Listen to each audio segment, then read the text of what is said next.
Welcome to the Cabral Concept, where board-certified naturopath and integrative health practitioner Dr. Stephen Cabral shares how he was diagnosed at the age of 17 with a life-altering illness and given no hope for recovery. It was only after studying and traveling all over the world did he discover how to combine ancient Ayurvedic healing practices with state-of-the-art naturopathic and functional medicine to fully rebalance the body and re-energize it with life. It's time to discover how to get well, lose weight, and finally feel alive again. And now, here's your host, Dr. Stephen Cabral.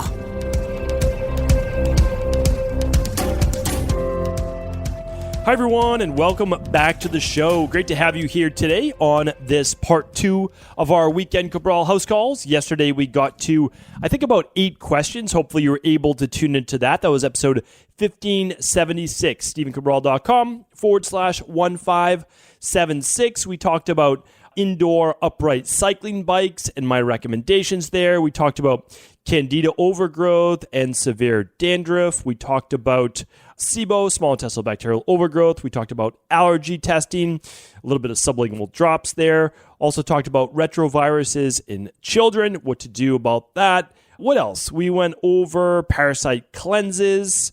We talked about Kennedy's disease.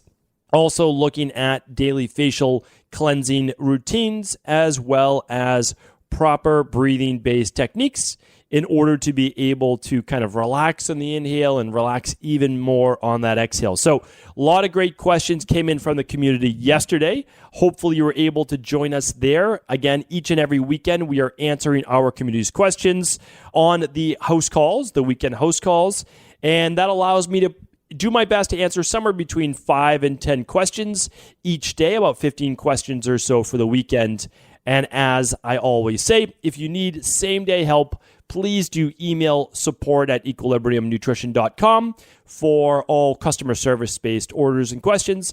And if you have a health-based question, feel free to leave it at cabralsupportgroup.com, which is our free Facebook group, and that is where our health coaches are able to answer your questions and also the community as well. Your questions at Ask Cabral will be answered about 6 to 8 weeks after they come in, simply because of the queue in which people have already left their questions. So they're answered in the order that they do come in. All right. So now let's get to the questions that have come in. These ones starting on April 10th. So today, if you want to read along with the questions, you can head over to StephenCabral.com/1577. First question coming in from Alice is saying, "Hello, Dr. Cabral. I am an avid listener of your podcast and an IHP Level 2 practitioner from the Philippines. My question is regarding vitamin K2 in your products. It states on the label that the DNS contains about 40 micrograms of MK7 per serving, but on the label of the Daily Activated Multi, it states only total vitamin K, 62 micrograms of K1 and K2 combined. So what is the exact amount of K2 per serving in the Daily Multi? Why not use the higher amount of K2, which seems to have tremendous health benefits, without the possible interaction with blood-clotting medications, unlike K1? Thank you." All right. Well, great question from Aless, and we do use the K2. So the K2 is in both of our products as MinaQ7 Pro or menaquinone. It's called 7. And so that's the biologically active vitamin K. There's actually multiple versions of vitamin K. And K1 is more of the traditional vitamin K used in vitamins, etc. Well, so again, it's always a reason of asking. Remember, like we look at everything. Nothing goes unnoticed. I just want you to know that, especially as an IHP. So when you're looking at FDA labeling, they don't actually consider anything else except K1. This is going back a bit, and it can change at any time. But they don't consider any other form of vitamin K except for K1 to be part of the daily nutritional requirement. So when you say K2, you're not really supposed to put it on a label. So on the multi, what we've done is we've combined it with a K1 so that we can say that it's on the label to meet FDA requirements. You're still getting the 40 plus micrograms of K2 as MK7, but we just list it like that on the multi. Now, the labels will change later in 2020, so it might not say vitamin K is even part of the multi because that's not what we can say. It will have to be a separate section, and that may be just separately, and that will say K2. So you're still getting plenty of your vitamin K, by the way. You're still getting your biologically active, whether you're taking the daily nutritional support or you're taking the Daily Activated Multi. That's also one more reason why we don't add it to the vitamin D, because you don't need it, because we already add it to our DNS or activated multivitamin, and everybody should be using one of those. So hopefully that was helpful, and let's go to the next question. Question's from Justin. I've recently found out that all of the healthy foods I've been eating are loaded with oxalates, which are very toxic to the body. This would make sense since the healthier I try to be on my diet, the worse I feel. From my understanding, high oxalates in the body can cause kidney issues, gout, fibromyalgia, fatigue, brain fog, etc. A diet that is low in oxalates, dairy, white rice, mushrooms, certain fruits and veggies, it seems that you would be more prone to candida and yeast. And candida and yeast can cause oxalate buildup. This seems to be self-defeated and discouraging. The more I study fictional health, it seems that everything you eat is bad for you. I don't know what to do anymore. I'm mostly vata, a little pitta. I do have high oxalates according to my organic acids test. I also have a family history of gout and kidney stones, which I've experienced. However, I'm having some type of kidney issues with constant urge, low pressure, dripping when done, waking up 2 to 4 times a night to relieve myself. Also have lots of joint, muscle, tendon pain. Is there some type of vata, low oxalate, candida protocol I should be on? Where do I start? It's depressing to think I may be limited to just 2 or 3 different foods and water for the next year or longer just to get feeling better. Okay, so Justin is clearly frustrated. You can hear it in his question. And I get it, Justin. I know what you're saying. I've been there. I understand. The problem is that oxalates are not toxic to the body. Oxalates are toxic to the body if the body cannot break down oxalates. Phytic acid is not toxic to the body if the body can't break down phytic acid.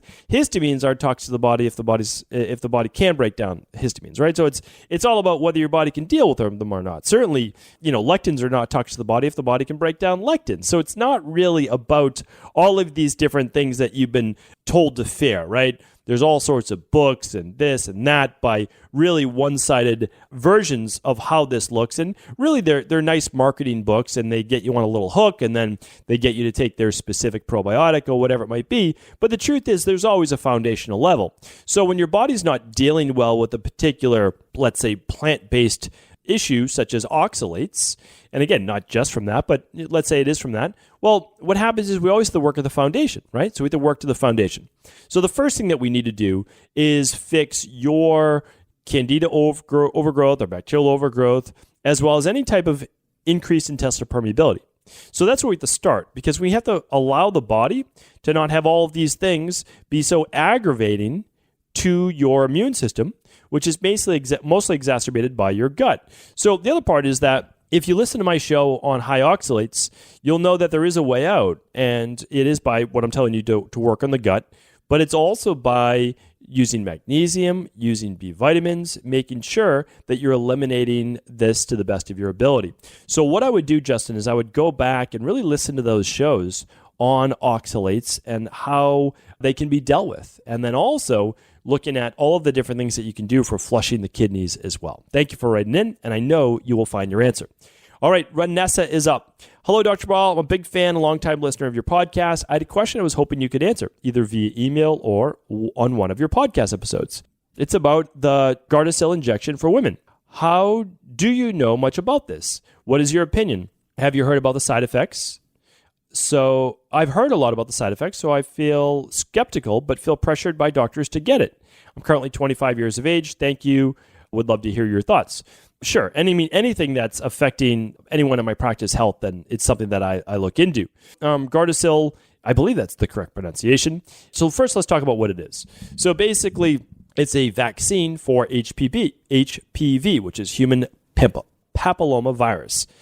And the problem with this is that it has caused a lot of side effects in women, especially when they were first testing it over in Africa, and you can look this up. So it's pretty terrible for what happened to many of the women there. Common side effects are not major. So there's the typical side effects of any type of vaccine, what could be headaches and dizziness and diarrhea and nausea. But what you're doing is you are injecting a form of the virus into the body, so the body can create some antibodies, hopefully, so that if you were ever exposed to HPV, then you would not come down with a stronger case of it. So we work with HPV all the time in our practice. It's obviously not a good thing. We're not a fan of it, of course. So we help women to the best of our ability, which HPV, men can get a form of it as well. So it's not just women. But this is something that obviously you asked me about. But when it comes to vaccines and when it comes to injections, it's not something that I can tell you to do or not do. You need to do the research for yourself. And that's always what I tell people. It's just become informed. So many people today are simply, they're not informed and they just set up a camp. Like, I'm either all for this or I'm all against this. So what I want us to look at is look at all the different side effects that something could have. And then look at all the potential benefits something could have. And if the benefits outweigh the negatives, well, then you may want to do it. But if you feel that there's a chance that something could go wrong and you would be upset if it did, well, then you have to look at that as well. So that's what I'm recommending, Vanessa. That's the best that I can give you for an answer. I can never tell people. I can't obviously give an opinion on vaccines or anything like this. It's just too much of a lightning rod topic. And so I just want people to become informed, make the best decision for yourself. And I always say, do the thing that you would regret not doing, right? So like, if you ever got the vaccine and something bad happened, would you regret that? Or if you didn't get the vaccine and you got HPV, would you regret, not getting the vaccine? So try to make the decision and then be at peace with it and you'll be fine. All right, Robert's up next. Hi, I would be interested to know your opinion of carbon-60. Is it a super antioxidant or something to be avoided? All right, let's see if we can answer for this question for Robert nice and succinctly. Okay, so the best way for me to answer your question is to simply say I've looked into it before. It's basically a structure of 60 carbon atoms. It's been around for quite some time, not able to be stabilized or used just for the last, I guess, decade or so. It's essentially a super scavenger in the body. And what it does is, it's been shown to be able to help kill bacteria and viruses, and it's a great for antioxidant. It basically, from, again, what I've read, it's shaped like what's called a buckyball. And what it can go in is it can actually soak up 6, we'll call them free radicals at a time. It can pull 6 electrons to itself at a time and be able to hopefully remove those safely from the body. The only issue, again, there's some really good research behind it, but since it's it is a laboratory-made molecular structure. Yes, it can be extracted from certain things, used in an olive oil-based base and things like that. But here's the thing. It looks like it's going to be safe. There's not enough human trials yet. There's something that says it may affect human DNA. There's always this delicate balance between enough antioxidants in the body to squelch free radicals, but putting too many antioxidants in actually becomes an oxidative stressor in the body. So I just wanted to add that, you need antioxidants and oxidants in the body. They both work together. I'm not ready to recommend it yet, although I've read the research. It looks really interesting, and hopefully in the future, there'll be more definitive trials that can show that it's safe for longer-term use. Short-term use may not be an issue, but I'm always looking at, could I recommend this long-term as well? And I'm just not ready yet. All right, good question though, Robert. Emily's up next. Hi, Dr. Brawl. I appreciate all the effort you put into making functional medicine knowledge accessible to the common person. My question is regarding cloudy urine. Very often when I eat, but not all the time, my urine is cloudy after. When I am in a fasting state of the detox or just haven't eaten for a while, my urine is no longer cloudy and clear again. The urine was examined under a microscope, and the only abnormality found was a lot of amorphous urate crystals. Do you have any advice on what the source could be? I'm concerned for my kidneys, and I don't know how to go about this since all doctors have said it's no big deal. Thank you. Okay, so cloudy urine can be a number of things. And the main reasons for cloudy urine is typically a urinary tract infection, some type of bacteria in the urine, issues with dehydration that would then affect the kidneys. It's usually revolving around the urethra, the kidneys, the bladder. For men, the prostate as well, because there could be, obviously, we're not talking for you, but for men, there could be prostate secretions that are actually coming out the urine. So I would look towards, are you dehydrated on a daily basis? Like when you're doing the detox or fasting, you might actually be drinking a lot more fluid, and you might need that to continue to flush the kidneys. If you're on a higher protein diet, you're going to need to increase your water most likely. I also want to make sure that, again, there's no infection. And typically you can use just an at-home urine dipstick, and it's going to give you usually a 9-point analysis. and it will tell you if there's any leukocytes in your urine, and that could signal some type of lower level urinary tract infection or kidney infection. You can see our healthy urinary tract protocol if you want to check that out at Equilibrium Nutrition. That may help. It's containing D-mannose, ascorbic acid specifically. Citruscyl drops are fantastic to use with it as well. And then, of course, you want to use a good probiotic afterwards. So hopefully that was helpful and at least a good place, I think, for you to get started. Okay. Floor is up. Hi, Dr. Ball. What type of things should we be looking out for when sourcing a high-quality essential oil? Is it important to choose organic essential oils? What is the impact if you don't use organic oil? Would you risk inhaling pesticides? Also, lots of brands market oils as natural and pure. However, one would think all essential oils be natural and pure. Is this just marketing? Do you support ingesting essential oils that have been highlighted as safe for consumption by the supplier? Thank you. I appreciate what you do and your trusted advice. This is a great question. I'm going to do a more specific show on essential oils. No doubt I've done one before, but I'll definitely do one more in the future. Prefer all of the essential oils that I use to be organic or wild crafted, sometimes it says, or wild curated. So either one of those are fine with me. Not everything in the world can be organic. Some things are just, you physically aren't able to do organic for like minerals and things like that. I just want people to know when we say organic, we're talking about things that we can grow. That would be herbs that are typically used with essential oils. So there's a little caveat to that, is that when you are extracting all of the oils from these things, the level of pesticide is probably going to be very negligible. That doesn't mean that you shouldn't choose organic. I just want to let you know what I do. And I choose organic essential oils.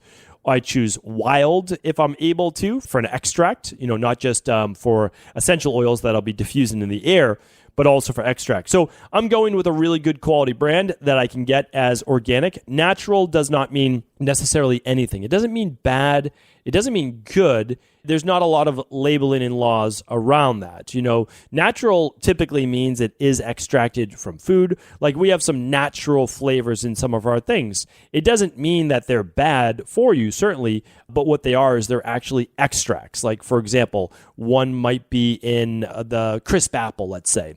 And what that does is that's actually an extract from organic apples, right? But we always use FDA labeling laws. So you're not actually able to say that. That's not legal to put on one of your labels. So you have to use the actual labels for that. But all of our products are non-GMO. We use organic in every case possible. We'll use some of our wild-based herbs, although we're doing less of that. We're going more just organic because then we can specifically test it, which we do. Every product that comes into our manufacturing facilities, and we have 3 now or 4 now, are all tested before they even get put into any of the products. We don't even, yes, we test afterwards, but we test before. Every ingredient that comes in first gets tested. So that's a long answer to say, yes, I would go with organic if you can, whenever possible. And would I use them for consumption? I would never put essential oils into my body or a child's body unless it was manufactured for that. Just way too many dangers and way too strong to be doing that. So I would use a product that's been formulated in a soft gel capsule for you that says safe, obviously that's safe for consumption, like an oregano oil capsule would be one. But, it starts to get dangerous once we're starting to talk about putting like lavender oil drops in the body and things like that. Really, essential oils, great for external use. And then the internal ones, like if you're using thyme or clove or oregano or any of those, you just want to make sure that it's already been formulated for or oral ingestion. That's all. Something like our GI Balance. It's not the only one. I'm just giving you an example. It's a very strong product. We use it for approximately 30 days, never longer than 60 days. And we take it mid-meal so that it's also gentler on the stomach. Does it work great for yeast and for fungus and for bacterial overgrowth and all those things? Yeah, fantastic. It's absolutely incredible. We only use it when we need to for really knocking things down, but it's a great product and it was formulated for oral ingestion. But so I just always want you to weigh the pros and the cons. That's all. So hopefully that was helpful. And it's a great question, and certainly I'm going to do a bigger show on it in the future. Okay, well, I was going to end it there, but what I want to do is I want to answer one more question. I really want to get one more in today to try to help answer as many questions as I can for this weekend's show. So this one is from Emmanuel, and Emmanuel is asking, This is coming in on April 15th. Hi, Dr. Cabral. I'm an avid listener to your podcast and content. Very passionate about health and wellness. Been a personal trainer for 14 years. Decided to join IHP. Elated about the decision. Reason being because I've had this sense of urgency to help people on a holistic level. Personal training alone didn't satisfy the urge. I'm blessed to stumble across your content through another podcast I've listened to. Being an athlete my entire life, it's always been easy to work out and stay lean, but as you know, your exterior of your body is a small indicator of true health. I'm having major health complications at this point in my life. Being 35 is feeling as if I'm 75 years old right now. Issues are shaking and trembling, extreme weakness everywhere, loss of muscle, pain in joints, especially right knee.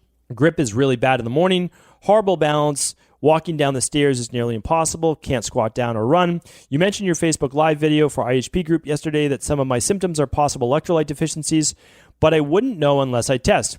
I believe it to be one of the following: MS, leaky gut, or some form of neurological issue. Thank you for everything you've done and have a blessed day. Okay, Emmanuel, I don't want to jump right to MS or anything like that. It's something, much more severe, but there's certainly some type of an inflammatory component to what's going on in your body. It sounds like some type of oxidative issue. It sounds like maybe you are more of the vata body type. You say you're always able to stay lean. You lose muscle. You have pain in your joints, weak grip. These are all vata-based imbalances. These are ectomorph-based imbalances, and certainly ectomorphs and vata are much more prone to a depletion of electrolytes. The way that you would really look at that is on a hair tissue mineral analysis, on the minerals and metals based test. There certainly could be heavy metals, which is leading to this oxidative based stress. There could be a lack of calcium, magnesium, which would lead to the weaker grip, but the weaker grip could be from multiple things. Neurologically, inflammation could affect any of those as well. A lack of cortisol first thing in the morning. So if possible, Emmanuel, I would do the big five. If you had to do them in order of importance, I would certainly start with the starter kit. The starter kit is the most bang for your buck. You'll learn all about your gut. You'll learn about your vitamin levels, your mineral levels, your heavy metals, the neuros, all sorts of great stuff. The minerals and metals test, I talked about the electrolytes, the heavy metals. Then I would do the thyroid adrenal hormone, or if you didn't want to do that, which is called the stress, mood, and metabolism test. If you didn't want to do that, if you wanted to get rid of the thyroid part of it and vitamin D, etc., although you may want to, because you might be dropping into hypoglycemia, and the hypoglycemia is causing the shaking and trembling. So there's a lot going on. I know that you'd be able to get to the bottom of it, but again, and I know lab testing costs money. I really do. I get that part. I went through this myself. I didn't have money when I was first doing it, so I ran 2 labs, and then another 6 months later, we ran 1 lab, and then we waited and saved up some money, and then we ran another lab, and that's what we did. And so, again, I know there's no easy answer for this. And I wish that all of these were covered by health insurance. But again, since they don't diagnose disease, then health insurance companies don't pay for it, right? Because really, we have a sick care system. We don't have a health care system. So to get back to your question, Emmanuel, starter kit, then the thyroid adrenal hormone test, which is called the stress, mood, and metabolism. Then after that, I would run the food sensitivity. And then after that, I would run the omega-3 in that order. So those are essentially my order of importance for you. You can leave off the last 2 if needed and simply run the first 3. And I think that would give you, again, the most bang for your buck. Hopefully that was helpful. Thank you so much for all of your questions. Thank you, Emmanuel. I know that you'll get well. I hope that you get well. And keep on fighting the good fight, finding your right answers for you. If this podcast was helpful, as I always say, please do feel free to share it with anyone you believe it could serve. And be sure to tune in tomorrow for a big start to our week with our Motivation and Mindset Monday show. Take care, everyone. I'll talk with you soon. Ever wonder what the best sauna, blue blockers, sleep trackers, wake lights, salt lamps, or other health gadgets are? Or what about the top non-toxic mattresses, sheets, soaps, bath products, toothpaste, and cookware? Or would you like to know the cleanest choices for hemp parts, meal delivery services, supplements, and much more? I personally curated, researched, and now created a resource page of all of my top picks that continues to grow each week. These are the exact products I use in my own life, with my family, in my private practice, and they're the ones I trust. To find out all of my up-to-date recommendations and all the details, simply head on over to stephencabral.com/resources.